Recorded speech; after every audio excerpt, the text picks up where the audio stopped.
Breaking చూస్తున్నాం. ఉమ్మడి ఆదిలాబాద్ జిల్లాలో భారీ నుంచి అతి భారీ వర్షాలు కురుస్తున్నాయి. మంచిర్యాల జిల్లా కోటపల్లిలో 23.23 సెంటీమీటర్ల వర్షపాతం, కుమ్రంభీం జిల్లా రెబ్బెనలో 20.53 సెంటీమీటర్ల వర్షపాతం, ఆదిలాబాద్ జిల్లా ఉట్నూరులో 7.55 సెంటీమీటర్ల వర్షపాతం నమోదైంది. మంచిర్యాల జిల్లా తాండూరు మండలంలో బోయపల్లి గ్రామంలోని కృష్ణదేవరాయల కాలనీలోకి వరద నీరు రావడంతో కాలనీ వాసులు ఆందోళన చెందుతున్నారు. చినుకు పడితే చాలు తను కాలనీలోకి వరద నీరు వచ్చి విషసర్పాలు వస్తున్నాయని ఆవేదన వ్యక్తం చేశారు. ఇప్పటికైనా అధికారులు, ఎమ్మెల్యే గడ్డం వినోదం స్పందించి తమ కాలనీలోకి వర్షపు నీరు రాకుండా చర్యలు తీసుకోవాలని కోరుతున్నారు. రైట్కి ఇదే అంశానికి సంబంధించి మరింత సమాచారం మా ప్రతినిధి శ్రీనివాస్ ఫోన్ లైన్లో అందిస్తారు. శ్రీనివాస్, ఉమ్మడి ఆదిలాబాద్ జిల్లాలో భారీ నుంచి అతి భారీ వర్షాలు కురుస్తున్నాయి. ప్రస్తుత వాతావరణ పరిస్థితి ఎలా ఉంది, ఏంటి అక్కడ?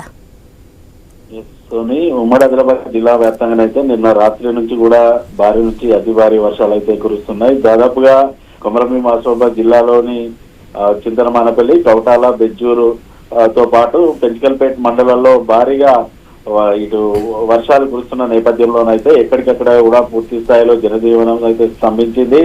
ఈ భారీ వర్షాలతోటి వాగులు, వంకలు ఉప్పొంగి కూడా పదుల సంఖ్యలో గ్రామాలకైతే ఎక్కడికక్కడ కూడా రాకపోకలు అయితే నిలిచిపోయిన పరిస్థితులు అయితే ఇటు కొమరంభీం ఆసిఫాబాద్ జిల్లాలో ఉన్నాయి. మరోవైపు కొమరంభీం ఆసిఫాబాద్ జిల్లాలోని అడా ప్రాజెక్ట్ కి భారీగా వరద నీరు వస్తున్న నేపథ్యంలో ఇటు ప్రాజెక్టు సంబంధించినటువంటి 2 గేట్లను అయితే ఎత్తి దిగువన గోదావరిలోకి వరద నీటిని అయితే వదిలారు ఇరిగేషన్ అధికారులు. అంతేకాకుండా గోదావరి ఇటు పెద్దవాగు పరివాహ ప్రాంత ప్రజలు కూడా అప్రమత్తంగా ఉండాలంటూ కూడా ఇరిగేషన్ అధికారులు అయితే హెచ్చరికలు అయితే చేస్తున్న పరిస్థితులు అయితే ఉన్నాయి.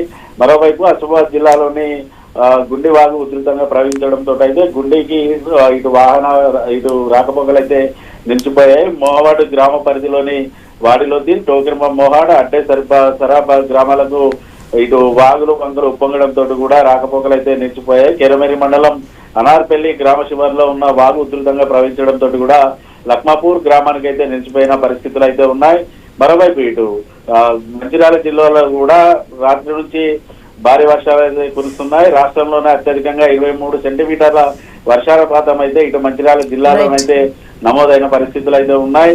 రాత్రి నుంచి కురుస్తున్న ఎర్రజెరుపు లేకుండా కురుస్తున్న వర్షాలతో అయితే మంచిర్యాల, కొమరంభీం ఆసిఫాబాద్ జిల్లాలో ఉన్నటువంటి ఓపెన్ కాస్ట్ గనుల్లోకి భారీగా వరద నీరు చేరడంతో అయితే ఇటు బొగ్గు వెలికితీత పనితో పాటు ఓపీ మట్టి తరలింపుకి అయితే అంతరాయం అయితే ఏర్పడిన పరిస్థితులు ఉన్నాయి. మరోవైపు మంచిర్యాల జిల్లా తాండూరు మండలం బోయపల్లి గ్రామంలోని ఎస్సీ కాలనీలోకి వర్షం నీరు చేరడంతో అయితే కాలనీ వాసులు అయితే ఆందోళన చెందుతున్న పరిస్థితులు ఉన్నాయి. ప్రతి ఏడాది కూడా తమ కాలనీలోకి కొంత సాధారణ వర్షం పడ్డా కూడా కాలనీలోకి వరద నీరు అయితే వచ్చి చేరుతోంది. ప్రతిసారి కూడా తాము అధికారుల దృష్టికి తీసుకెళ్లినా కూడా అధికారులు అప్పటి మందం తూతు మంత్రం చర్యలు తీసుకున్నారు తప్ప పూర్తి స్థాయి చర్యలు చేపట్టడం. Right, thank you Srinivas.